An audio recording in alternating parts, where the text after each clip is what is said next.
Hello dear CUT aspirants and my dear friends, कैसे हो आप सब। आई होप कि you all are good and fine. And मैं विशाल गुप्ता एक बार फिर से आप सभी का स्वागत करता हूं हमारे सीयूटी एक्सप्रेस के ई लर्निंग प्लेटफॉर्म पे।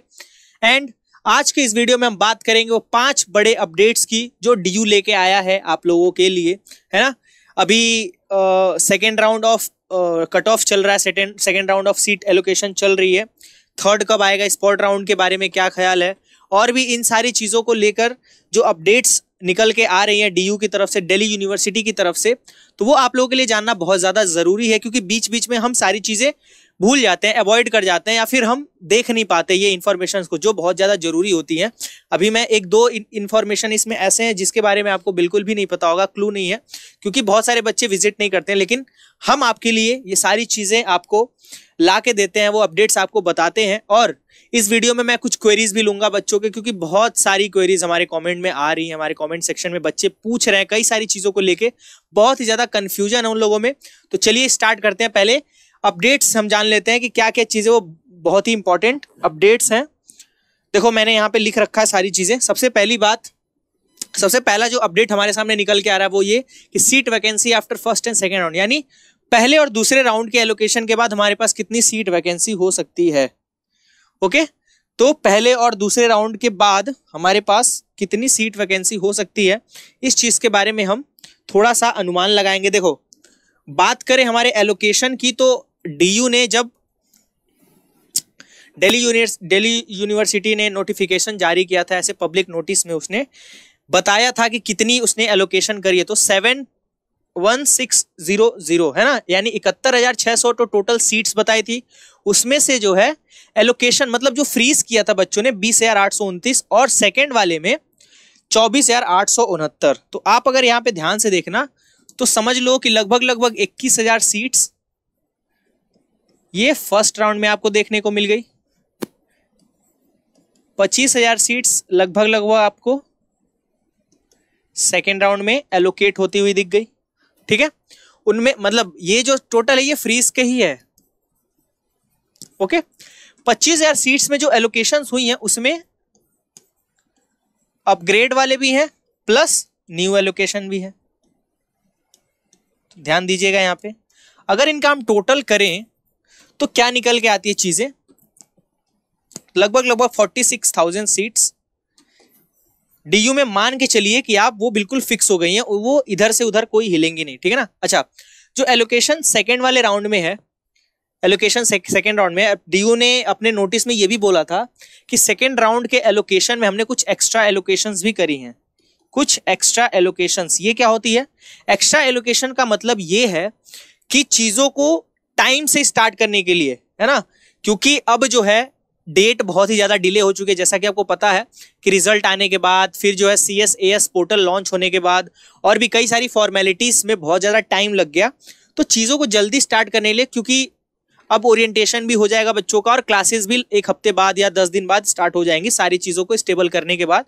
तो जल्दी से जल्दी, क्योंकि हमें सेमेस्टर कंप्लीट भी करना है, एग्जाम्स भी हैं, तो बहुत सारी चीज़ें मैनेज करनी है डीयू को और कॉलेजेस को, तो वो एक्स्ट्रा एलोकेशन किया उसने कि ताकि बच्चे जो हैं वो एडमिट किए जा सके कॉलेज में। ऐसा ना हो कि कॉलेज में सिर्फ आधी सीट्स भरी हो और उसके बाद उसमें बच्चे भी ना आए, तो फिर पढ़ाने में भी क्या मजा आएगा, है ना, टीचर्स को।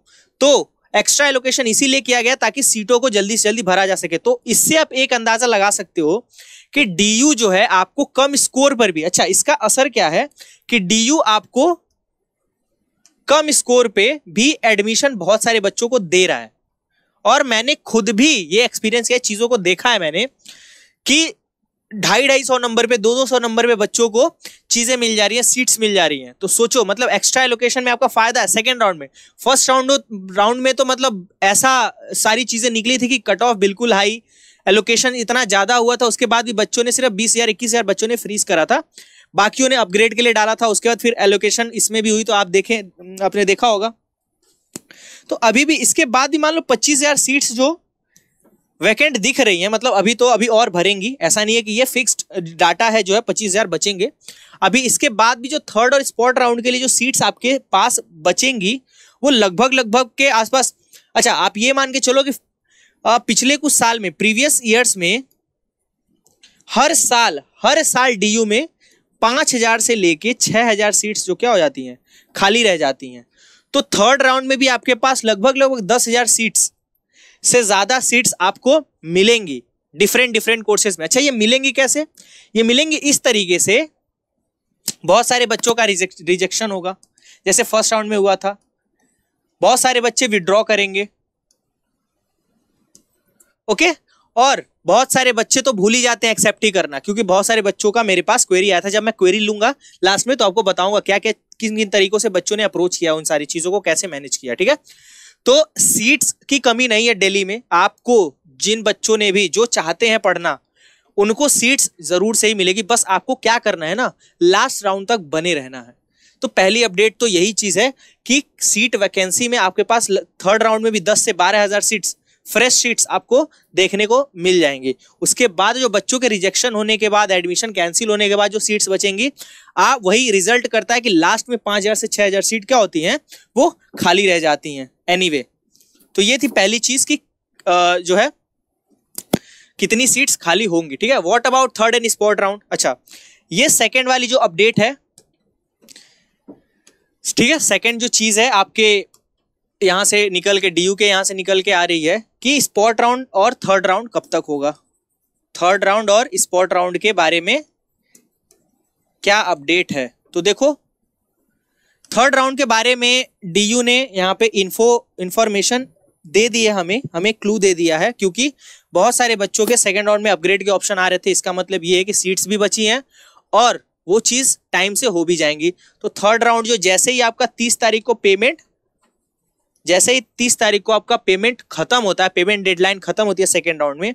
अगर मान लो पेमेंट के लिए डेट बढ़ेगी भी तो एक दिन एक्स्ट्रा, मान लो कि अगस्त में पूरा अगस्त आपका पेमेंट वगैरह में चला गया, उसके बाद यानी दो दिन, क्योंकि अब चीजों को जल्दी जल्दी करना। आप यहाँ पे ध्यान से देखना कि डेट्स अब जो शेड्यूल आएंगे ना स्पॉट राउंड के लिए, या फिर आपके थर्ड राउंड के लिए, या फिर अगर फोर्थ राउंड भी होता है तो उस केस में आपका जो डेट होगा और शेड्यूल होगा वो बहुत जल्दी जल्दी चीजें होंगी। अब ऐसा नहीं है कि आपको फिर 1 महीने का टाइम लगाएगा, नहीं, मान के चलिए कि सितंबर 10 तक ये सारी चीजें खत्म करेंगे करके, ठीक है। ज्यादा से ज्यादा करेंगे तो 2-4 दिन और एक्स्ट्रा ले लेंगे, 10-12 तक आपका सारा खेल खत्म हो जाएगा डीयू में, चाहे वो थर्ड राउंड हो, स्पॉट राउंड हो या फिर फोर्थ राउंड हो। तो ये सारी चीजें आप ध्यान रखना कि उसके जस्ट 2 दिन बाद, या 2 या 3 या 3 सितंबर को आपका थर्ड राउंड अनाउंस हो सकता है, उसके जस्ट 2 दिन बाद, क्योंकि चीजों को मैनेज करने के लिए 2 दिन बहुत टाइम होता है। और कॉलेजेस में तो अपना धीरे धीरे वो क्लासेस भी स्टार्ट कर देंगे, तो ये चीज भी ध्यान रखनी है डीयू को। तो ये थर्ड राउंड आप मान के चलो कि 2 से 3 सितंबर के आसपास आ सकता है।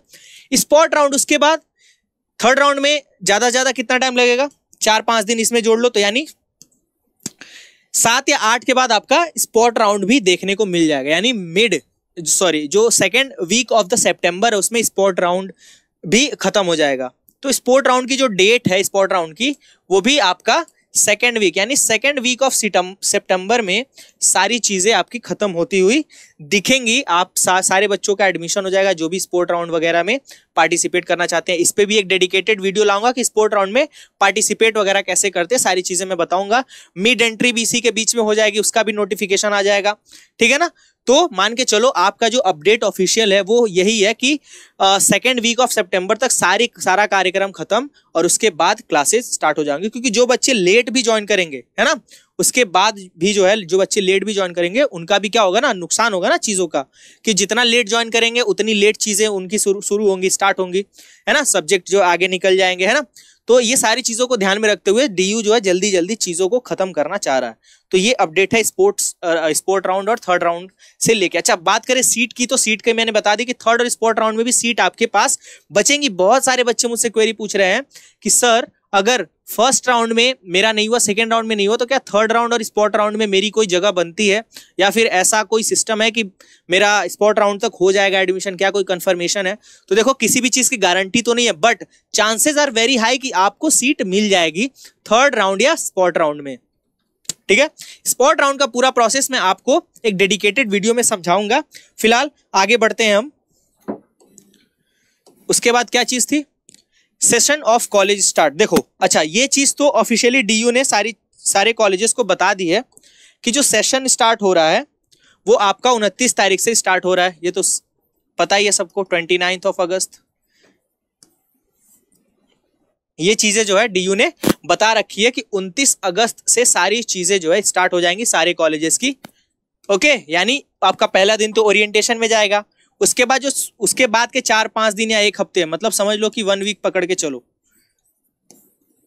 है ना। 1 वीक तक तो आपका क्या होगा, जो बच्चे फर्स्ट राउंड वाले होंगे, जो फर्स्ट राउंड वाले बच्चे होंगे उनका डॉक्यूमेंट वेरिफिकेशन हो जाएगा। 1 हफ्ते 8 दिन के अंदर डॉक्यूमेंट वेरिफिकेशन वहां पे होगा, ऑफलाइन में सारे कॉलेजेस करवाएंगे, है ना। आगे पीछे 1-2 दिन के अंतर में लगभग सारे कॉलेजेस अपने फर्स्ट राउंड वाले बच्चों का करवा लेंगे।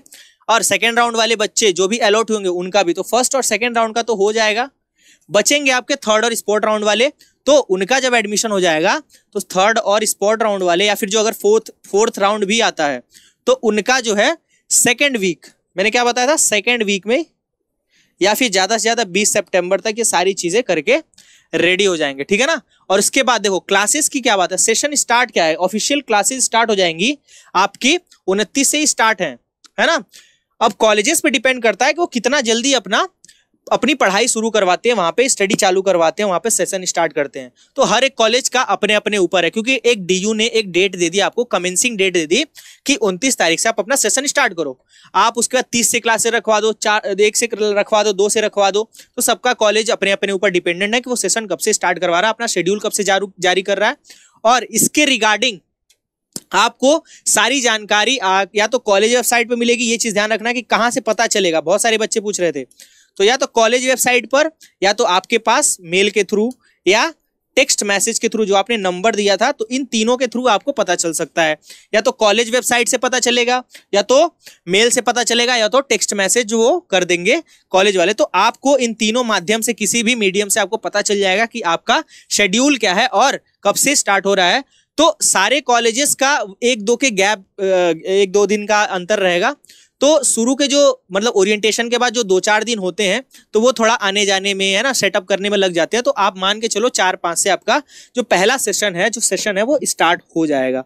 ओके, जो थर्ड राउंड, स्पॉट राउंड या फिर जो अपग्रेडेशन वाले बच्चे हैं, वो बिल्कुल भी टेंशन ना ले। ऐसा भी नहीं होगा कि आपको कॉलेज में कोई दिक्कत इतनी ज्यादा आएगी, क्योंकि देखो फर्स्ट राउंड वालों का तो स्टार्ट हो जाएगा, क्योंकि पहले बहुत सारे बच्चे हमारे भी टाइम पे मिड एंट्री के थ्रू जब आए थे या स्पॉट राउंड के थ्रू आए थे, तो वो 15-15 दिन बाद आए थे कॉलेज अटेंड करने, ठीक है ना। तो बस यही उनको थोड़ी सी दिक्कत ये होगी कि चीजों को समझना पड़ेगा दूसरों से, है ना, चीजों को करना पड़ेगा, अपने से थोड़ा सा मैनेज करना पड़ेगा। बट ये ऑफिशियल चीज है कि आपको इतने तरीके से स्टार्ट हो जाएगी, है ना। तो 29 के बाद समझ लो 3-4 दिन या 5 दिन का गैप लेके, तो 4-5 से आपकी क्लासेस शुरू हो जाएंगी, आपकी जो शेड्यूल्ड क्लासेस है वो स्टार्ट हो जाएंगी। ओके, तो ये हो गया। देन उसके बाद क्या है, एडमिशन रिजेक्शन रीऑर्डर। अच्छा, ये एक चीज मैं आपको बता दूं, थोड़ा सा मैं आपको यहाँ पे दिखा, ये बहुत ही इंपॉर्टेंट क्वेश्चन था बच्चों का। यहाँ पे जब आप देखोगे ना, अच्छा यहाँ पे एक चीज लिखी हुई है, बहुत सारे बच्चों का फर्स्ट राउंड में या सेकेंड राउंड में, ठीक है, अभी तो फर्स्ट राउंड चल रहा है फिलहाल, ठीक है, फर्स्ट राउंड में और सेकेंड राउंड में बहुत सारे बच्चों के एप्लीकेशन रिजेक्ट हुए थे। ये बहुत ही जेन्युइन मामला था, बहुत सारे बच्चों को प्रॉब्लम आई थी। तो यहाँ पे लिखा था कि in second round all candidates who were rejected in round 1 due to, ये चीज ध्यान से देखना, तो rejected in round 1 due to invalid certificate या फिर डॉक्यूमेंटेशन। तो इनवैलिड डॉक्यूमेंट या इनवैलिड सर्टिफिकेट के कारण जिनका भी एडमिशन रिजेक्ट हुआ है, जिनका भी एडमिशन कैंसिल हुआ है, वो क्या कर सकते हैं, उनको अगले राउंड में यानी सेकेंड राउंड में उस चीज को रिकंसिडर किया गया है।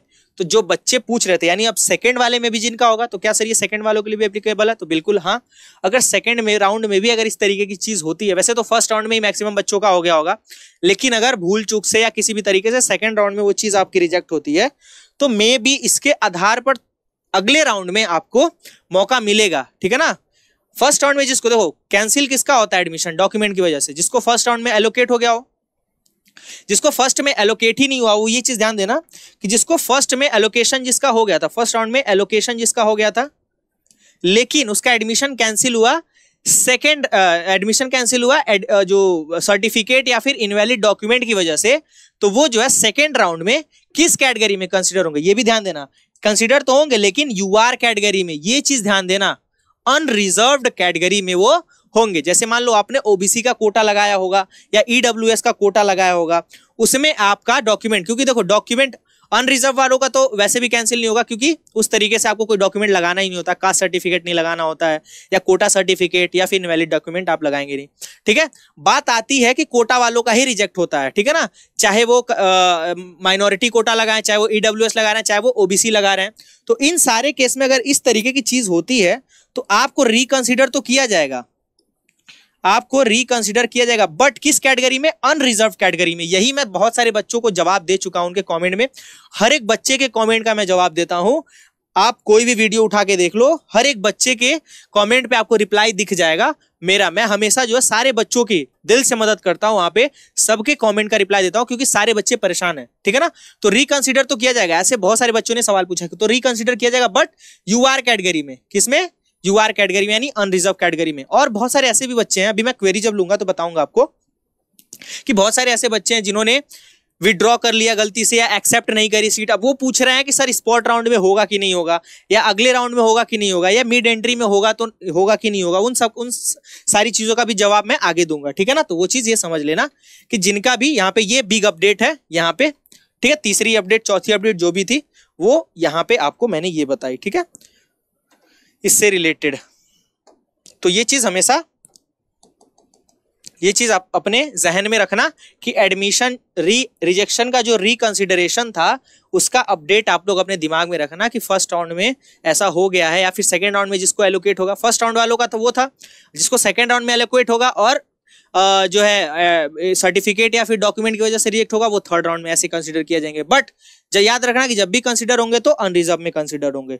उसके बाद सुपर न्यूमेररी कोटा, ईसीए और स्पोर्ट्स के रिगार्डिंग भी एक अपडेट है। यहाँ पे आप देखो वो अपडेट क्या है कि जो परफॉर्मेंस बेस्ड प्रोग्राम के एलोकेशंस हैं, like super numeric Kota of CW, है ना, ईसीए, स्पोर्ट्स या फिर जो वार्ड वाले हैं, है ना। तो इस तरीके जो कोटा वाले एडमिशन है ना, यहाँ पे ध्यान देना, चाहे स्पोर्ट्स कोटा हो गया, चाहे ईसीए हो गया, चाहे वार्ड कोटा हो गया या सीडब्ल्यू कोटा, बहुत सारे बच्चे पूछ रहे हैं, ठीक है ना। तो इस जो मतलब एडमिशन है, इसका प्रोसेस है, वो आपको थर्ड राउंड में ही एलोकेशन होगा। मतलब जो अब आने वाला राउंड होगा, यानी 30 अगस्त के बाद जो भी राउंड आएगा, 30 अगस्त के बाद जो भी राउंड आएगा उसमें आपका ये होगा, यानी थर्ड राउंड में इनका भी एलोकेशन होगा। ध्यान से देखना, ओके। तो बहुत सारे बच्चे पूछ रहे थे कि ईसी और स्पोर्ट्स का या सीडब्ल्यू कोटा का, या फिर मैं एलिजिबल हूं सुपर न्यूमेरी वाले में, तो मेरा कब होगा वहां पे एडमिशन या एलोकेशन? तो वो कब होगा? थर्ड राउंड में होगा। कब होगा? थर्ड राउंड में। जैसे ही 30 अगस्त ये बीतेगा उसके बाद थर्ड राउंड अनाउंस होगा, तो उसमें इनका भी होगा। तो इससे भी पता चलता है कि थर्ड राउंड का एलोकेशन अभी आएगा, ओके। तो ये थी आपकी ये अपडेट। अच्छा, एक लास्ट अपडेट है जो बहुत सारे बच्चों ने ध्यान नहीं दिया, ये कल ही आया है, पीएम स्पेशल स्कॉलरशिप योजना वाला, ठीक है ना। ये बहुत सारे बच्चे ध्यान नहीं दिए कि, लेकिन डीयू ने जो है एक इंफॉर्मेशन निकाली है, एक बहुत ही अपडेट निकाली है। ये नहीं है एक्चुअली, एक सेकेंड, ठीक है। यहां पे आप जब ध्यान से देखोगे ये वाली, ठीक है, ये देखो 27 तारीख को यहाँ पे डीयू ने एक सर्कुलर निकाला था, एक यहाँ पे पब्लिक नोटिस निकाली है, जहां पे उसने बताया है कि जो prime minister special scholarship scheme के लिए बच्चे एलिजिबल थे और जिनको एलोकेट किया गया है, वो क्या है, वो चीज, वो प्रोसेस लाइव हो गई है और उनको इन्फॉर्म कर दिया गया है उस चीज से। Such candidate are requested to log in to dashboard and accept the seat till 4:59 PM August 29, 2024। यानी कल 5 बजे तक वो भी इस सीट को क्या करें, एक्सेप्ट कर लें। ये ध्यान से देखना। The allocation of the candidate who have been shortlisted for round 1 off, ठीक है। तो जिनको शॉर्टलिस्ट किया गया होगा उनके इनकम के, अच्छा ये किसके बेसिस पे होता है? इनकम के बेसिस के आधार पर होता है, ठीक है ना। तो लड़कियों को भी मिलता है और लड़कों को भी मिलता है, ओके।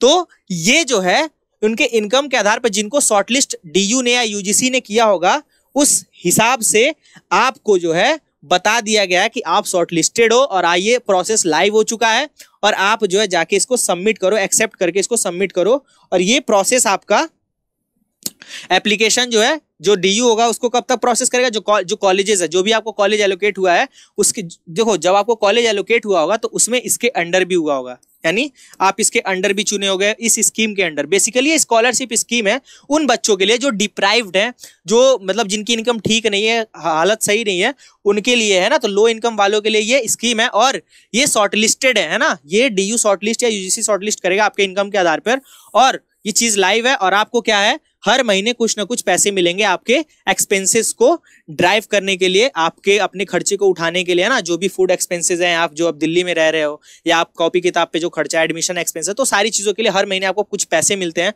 2500 या 3000 के आसपास, है ना। तो 2500 से 3000 के आसपास आपको हर महीने पैसे मिलते हैं 1 साल तक, ठीक है।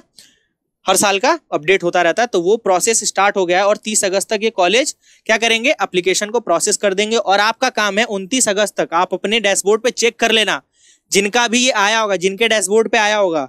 ये बहुत इंपॉर्टेंट इन्फॉर्मेशन थी जो किसी ने अभी तक नहीं बताई है आपको, तो मैं आपको बता रहा हूं कि डैशबोर्ड पे आप जाइए, चेक करिए, अगर आपका उसमें शॉर्टलिस्ट हुआ है नाम तो आप जाके उस चीज को कर लीजिए, इसके अंतर्गत जो है प्रोसेसिंग कर लीजिए, वरना ये खत्म हो जाएगा, आपको मिलेगा भी नहीं, ठीक है। तो ये कुछ अपडेट से, अच्छा कुछ अपडेट और है लाइक बीएचयू से रिगार्डिंग। बीएचयू के रिगार्डिंग क्या है कि बीएचयू की भी जो 3rd राउंड की कट ऑफ थी वो कल, यानी कल के डेट में आ गए, 27 तारीख के डेट में 3rd राउंड की कट ऑफ आ गई है बीएचयू की, ओके ठीक है। तो मैंने सोचा कि बीएचयू के बच्चों को भी बता दूं, ठीक है। तो जो 3rd राउंड की कट ऑफ है बीएचयू की, वैसे इस पे मैं एक डेडिकेटेड वीडियो लाऊंगा, ठीक है, वो भी अनाउंस हो गई है 3rd राउंड की, ठीक है। तो वो बच्चे जो बीएचयू के लिए एक्सपायर कर रहे हैं वो चीज जाके वहां पे देख ले, किसको किसको क्या सीट मिली है, क्या प्रॉब्लम, वो क्वेरी आप हमको बता सकते हैं कमेंट के थ्रू, ठीक है। तो ये कुछ अपडेट्स थे जो मुझे जरूरी था, कि लग रहा था कि आपको बताना चाहिए। ओरिएंटेशन से रिलेटेड आपको मैंने अपडेट बता दी, है ना। स्पोर्ट राउंड और जो थर्ड राउंड का है उसके रिगार्डिंग, स्पोर्ट्स और कोटा का रिगार्डिंग, ये सारी चीजें मैंने आपको एक्सप्लेन कर दी। अब कुछ लास्ट में क्वेरीज ले लेते हैं जो बहुत सारे बच्चों ने पूछ रखा था, मैंने यहाँ पे उसको भी लिस्ट आउट कर रखा है, आप ध्यान से देखोगे क्वेरीज में। तो सबसे पहले तो स्पोर्ट राउंड के रिगार्डिंग जो है यहाँ पे क्वेरी आई है, ठीक है। क्या क्वेरी है कि स्पोर्ट राउंड एंट्री हम किन किन हालातों में ले सकते हैं। बहुत सारे बच्चे क्या पूछ रहे हैं, ये चीज ध्यान दीजिएगा। बहुत सारे बच्चे ये पूछ रहे हैं कि सर एक बात बताओ आप कि स्पॉट राउंड एंट्री के लिए कौन एलिजिबल है। तो मैंने ये चीज अपने स्पॉट राउंड और मिड एंट्री वाले वीडियो में, आप जाके चेकआउट करो हमारे चैनल पे, स्पॉट राउंड और मिड एंट्री के बारे में मैंने वीडियो बना रखी है। बट अगर आप ध्यान से देखोगे तो कौन इसके लिए एलिजिबल है स्पॉट राउंड के लिए। बहुत सारे बच्चे पूछ रहे हैं कि सर मैंने एडमिशन विड्रॉ कर लिया, क्या कर लिया, विड्रॉ कर लिया, या एक्सेप्ट नहीं किया, या फिर रिजेक्ट हो गया, तो क्या मैं स्पॉट राउंड के लिए एलिजिबल हूं कि नहीं हूं, या उसमें कैसी एंट्री होगी, या क्या एलिजिबिलिटी है। तो मैंने बताया था स्पॉट राउंड के लिए वही बच्चे एलिजिबल हैं जिनको फर्स्ट या सेकंड राउंड में या किसी भी सब्सिक्वेंट राउंड में सीट नहीं मिला हो, मतलब कॉलेज की तरफ से या यूनिवर्सिटी की तरफ से एलोकेट नहीं किया गया हो, वही बच्चे इस स्पॉट राउंड के लिए क्या है, एलिजिबल हैं। तो आपको अगर first round, second round, third round में अगर सीट मिल गई है तो आप एलिजिबल नहीं हो, ये चीज आप ध्यान से देखो, ठीक है ना।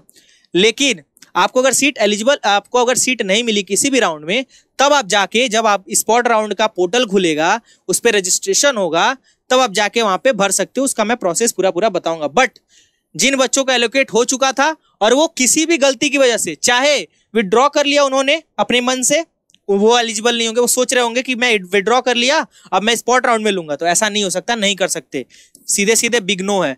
एक्सेप्ट आपने नहीं किया, आप भूल गए किसी तरीके से, है ना, या फिर कोई भी गलती होगी। बहुत सारे बच्चे मेरे कमेंट में ये बोल रहे थे कि सर मैं किसी कारणवश, किसी रीजन की वजह से मैं एक्सेप्ट नहीं कर पाया, तो क्या मैं स्पॉट राउंड में ले सकता हूं। तो नहीं ले सकते, क्योंकि आपको डीयू कंसिडर ही नहीं करेगा।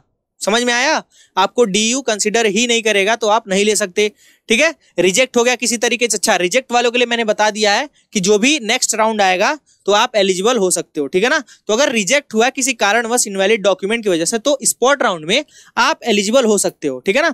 हालांकि इस पे कोई ऐसा नोटिफिकेशन आया नहीं स्पॉट राउंड को लेके, हो सकता है, देखो मैं ये भी गारंटी नहीं कर रहा हूं कि इन तीनों केस में आपका नहीं, बिल्कुल ही नहीं होगा। देखो रिजेक्शन के केस में तो आपके पास चांसेस हैं, ये दिख रहे हैं, बट इन दोनों में भी अगर होगा या नहीं होगा ये डीयू का ऑफिशियल नोटिफिकेशन आएगा तो आपको पता लगेगा। लेकिन अभी तक क्या फॉर द टाइम बिंग मैं बात करूं तो आपके लिए पास कोई चांसेस नहीं है स्पॉट राउंड के लिए, ठीक है, समझ में आ गया। अगर डीयू का कोई नोटिफिकेशन एक्स्ट्रा आता है तो मैं आपको बता दूंगा कि आप एलिजिबल हो गए या नहीं हो गए, बट अभी तक के लिए तो अभी नहीं हो, ठीक है ना। तो ये समझ जाना इस बात को, इसीलिए बोला था मैंने कि आप चीजों को ढंग से करो, अच्छे से करो, ताकि आप बीच में कोई भी गलती ना करो। एक्सेप्ट के टाइम पे, फ्रीज के टाइम पे, अपग्रेड के टाइम पे जो आपके पास ऑप्शन था आपको करना चाहिए था, फी पेमेंट करनी चाहिए थी उस टाइम पे, बट आपने नहीं किया, ठीक है। विड्रॉल एंड पेमेंट, अच्छा इसके भी रिगार्डिंग बहुत सारे बच्चों की क्वेरीज क्या आ रही थी कि सर विड्रॉ कैसे करना है या पेमेंट कैसे करना है या रिफंड के रिगार्डिंग क्या चीजें हैं।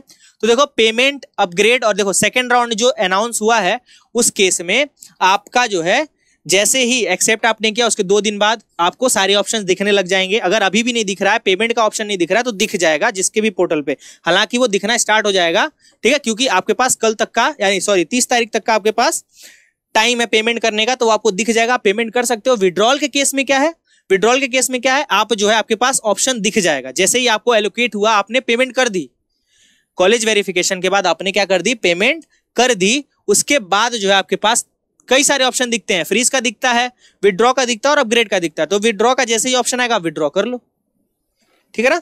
तो इस चीज में भी आप थोड़ा सा ध्यान दो, है ना, वो तो आपके डैशबोर्ड पे दिख जाएगा। आप सोच रहे हो कि जो है अभी नहीं दिख रहा है, तो बहुत सारे बच्चों में टेक्निकल इशू है, ऐसी मैं बात नहीं कर रहा हूं कि टेक्निकल इशू नहीं हो सकती है, टेक्निकल इशू हो सकती है, बट आप बार बार रिफ्रेश करते रहो, उस चीज पे विजिट करते रहो तो आपको दिख जाएगा।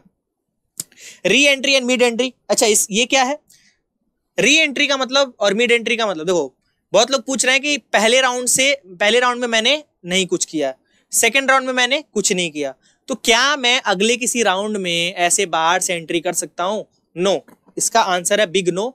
जो भी बच्चे ये पूछ रहे हैं मुझसे कमेंट में कि क्या मैं इस तरीके से एडमिशन ले सकता हूं, तो आप नहीं ले सकते हो, यू आर नॉट एलिजिबल, ठीक है। आपने किसी भी राउंड में कोई भी गलती करी है, ठीक है, अगर कॉलेज की तरफ से रिजेक्ट होता है तो आपको मौका दिया जाएगा, जैसे नोटिफिकेशन में उसने बताया था ना कि अनरिजर्व में आपका हो जाएगा, बट आप अगर कुछ कर नहीं रहे उसके बाद सोच रहे हो कि मेरी री एंट्री हो जाएगी, मिड एंट्री हो जाएगी, तो मिड एंट्री के लिए मैं आपको बता दूं कौन कौन एलिजिबल है। मिड एंट्री के लिए वही एलिजिबल है बंदा जो या तो फेज 1 में या फिर फेज 2 में, ये मैं दोबारा आपको बता रहा हूं, फेज 1 या फेज 2 में जिसने कोई भी चीज छोड़ दी थी, या फेज 1 नहीं कंप्लीट कर पाया था या फेज 2 कंप्लीट नहीं कर पाया था, समझ में आया। तो इन दोनों में से कोई चीज कंप्लीट नहीं कर पाया तो वो मिड एंट्री के लिए क्या है, एलिजिबल है, समझ में आया। अच्छा, इसके अलावा अगर कोई डीयू नोटिफिकेशन या पब्लिक नोटिस जारी करता है आपके प्रॉब्लम को सॉल्व करने के लिए, हो सकता है थोड़ा लीनियंट हो जाए, थोड़ी चीजें आपको बता दे कि चलो ठीक है कर लो भाई, ठीक है। अगर सीट, वो भी सीट वैकेंसी पे डिपेंड होंगी, कोई भी चीज अगर डीयू हरकत में करेगा तो वो सीट वैकेंसी पे डिपेंड होगी कि सीट वैकेंट है कि नहीं है, तो उस केस में हो सकती है दूसरी चीज हो जाए, दूसरा कोई एस्पेक्ट आ जाए, बट मिड एंट्री के लिए सिर्फ फेज 1 और फेज 2 में जिसने कोई चीज कंप्लीट नहीं करी थी वही एलिजिबल है, ठीक है ना। और आप री एंट्री किसी भी तरीके से नहीं कर सकते हो, आप 30 मार खान नहीं हो किसी तरीके से, है ना, कि री एंट्री कर लोगे, okay. Preference in next round, अच्छा बहुत सारे बच्चे पूछ रहे हैं कि सर क्या मैं एक्स्ट्रा ऐड या डिलीट कर सकता हूं, तो इसका तो आंसर मैंने पहले बता दिया था कि आप प्रेफरेंस ऐड या डिलीट नहीं कर सकते, रीऑर्डर कर सकते हो, रीऑर्डर कर सकते हो प्रेफरेंस को, वो भी कौन सा, जो आपको कॉलेज अलॉट हुआ था उसमें आप रीऑर्डर कर सकते हो। बहुत सारे बच्चे पूछ रहे हैं कि स्पॉट राउंड में रीऑर्डर कर सकते हैं कि नहीं, तो स्पॉट राउंड में जो आपकी प्रेफरेंस लिस्ट है उसी के हिसाब से कॉलेज मिलेगा, उसमें कोई रीऑर्डर नहीं हो सकता, ये चीज ध्यान से सुन लो, समझ में आया। स्पॉट राउंड में आप नो रीऑर्डर, ठीक है ना, उसके बाद आपको सिर्फ ओनली 1 ऑप्शन है चूज करने के लिए। पिछले साल तक तो ऐसा ही था, अभी इस साल का नोटिफिकेशन आएगा तो पता चलेगा, बट तुम्हारे पास केवल एक ऑप्शन, एक कॉलेज चूज करने का ऑप्शन होता है, उस पर आपको एडमिशन मिला तो ठीक, नहीं तो कोई बात नहीं, ठीक है ना। स्पॉट राउंड में यही एक ध्यान देना कि आपको एक ही चीज मिलेगा चूज करने के लिए, वही पे करना पड़ेगा। आपको कोई प्रेफरेंस लिस्ट, जो भी प्रेफरेंस लिस्ट जो बनेगी रीऑर्डर में की, रीऑर्डर तो नहीं करने दिया जाएगा, ठीक है ना। प्रेफरेंस लिस्ट हालांकि में भी आपको ऑप्शन दे कि वो बना लो, है ना, प्रेफरेंस लिस्ट दोबारा या तो बना सकते हो, बट एक ही ऑप्शन आपको उसमें चूज करना पड़ेगा, ठीक है, ओके। अभी जो नोटिफिकेशन आएगी चेंज की उसकी मैं बात नहीं कर रहा कि क्या होगा क्या नहीं, बट अभी तक के लिए तो चीजें यही थी, regular and Kota round simultaneously. अच्छा, बहुत सारे बच्चे ये कह रहे थे, 2-3 बच्चों ने ये भी पूछा था मुझसे कि सर मुझे रेगुलर राउंड में प्लस इस कोटा राउंड में, कोई भी कोटा हो इसका, स्पोर्ट्स कोटा ईसी हो, दोनों में क्या हुई, सीट अलॉट हो गई। इसमें भी सीट अलॉट हो गई, इसमें भी सीट अलॉट हो गई। तो पहली बात तो ये कि आप केवल किसी एक में ले सकते हो, ठीक है, दोनों में नहीं ले सकते हो। या तो ये ले लो या तो ये ले लो, कोटा वाला ले लो या तो रेगुलर वाला ले लो। तो इन दोनों में से कोई एक सीट पे, अगर मान लो स्पोर्ट्स कोटा से किसी ने किया बट वो रेगुलर राउंड में भी क्या किया, उसने पार्टिसिपेट किया, भले स्पोर्ट्स का, देखो रजिस्ट्रेशन फॉर्म भरते टाइम स्पोर्ट्स की जानकारी उसने पूछी थी, तो अगर आपने स्पोर्ट्स वाला वो स्पोर्ट्स वाली चीजें भरी थी और उसके बाद जो है आपको रेगुलर राउंड में सीट मिल गई, देन आपको स्पोर्ट्स में भी मिल गई, तो आप केवल एक पे ही ले सकते हो, या तो रेगुलर में ले लो या तो स्पोर्ट्स पे ले लो। तो आप जो कोटा, अगर स्पोर्ट्स में जाना है, ईसीए में जाना है या किसी भी कोटा में, सीडब्ल्यू कोटा में, तो अगर आपको मान लो रेगुलर में नहीं मिला तो आपको कोटा में तो मिल ही जाएगा, ठीक है। पहली बात तो ये है कि रेगुलर में नहीं मिला और कोटा में मिल गया तो आपके पास एक ही सीट है, तो आप कोटा वाला ले लो। अगर रेगुलर में भी मिल गया, कोटा में भी मिल गया, तो आपको कोटा वाला सीट लेना है या रेगुलर सीट लेना है, ये आप पे डिपेंड है। केवल एक पे एडमिशन ले सकते हो, ये चीज ध्यान रखना, ओके। और आपको बता दूं कि कोटा एडमिशन जितने भी 5% सीट जो है उनके लिए रिजर्व होती है, कि आप 5% सीट ज्यादा एलोकेट नहीं कर सकते, ठीक है ना। मान लो अगर 100 सीट है टोटल, तो उसमें से केवल 5 सीट ऐसी होगी जो कोटा के लिए, स्पोर्ट्स के लिए, ईसीए वगैरह के लिए रखी जाएंगी, ठीक है। तो सीट्स थोड़ी कम होती हैं इसमें, ये भी ध्यान देना, ओके। समझ में आ गया ये? और क्या चीज थी?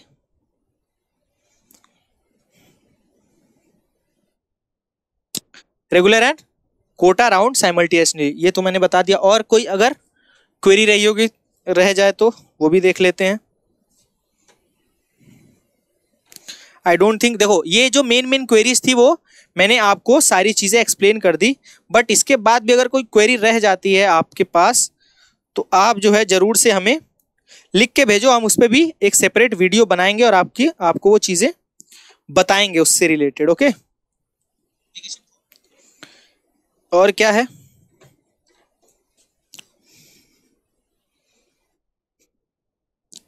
ठीक है, कुछ बच्चे ये भी पूछ रहे हैं कि भैया फर्स्ट राउंड में कॉलेज मिला था, सेकंड राउंड में मिला था, बट वो अच्छा नहीं था, मैंने अपग्रेड के लिए थर्ड राउंड में डाल दिया, तो क्या फर्स्ट राउंड सेकंड राउंड से मैं विड्रॉ कर दूं और थर्ड में एडमिशन ले लूं? ऐसा कुछ मत करना बच्चे, वरना गड़बड़ हो जाएगी चीजें, ठीक है। तो फर्स्ट राउंड में, सेकंड राउंड सिर्फ आप अपग्रेड करते जाओ, कॉलेज मिलेगा बेटर तो ठीक, नहीं तो अगर वो कॉलेज नहीं चाहिए तब आप जाके विड्रॉ करो। तब तक ट्राई करते रहो जब तक आपको बेटर कॉलेज ना मिल जाए। तो अपग्रेड के लिए हमेशा डालते रहो, डालते रहो, डालते रहो, ठीक है ना। तो हो सकता है कि आपको बढ़िया कॉलेज मिल जाए, ओके।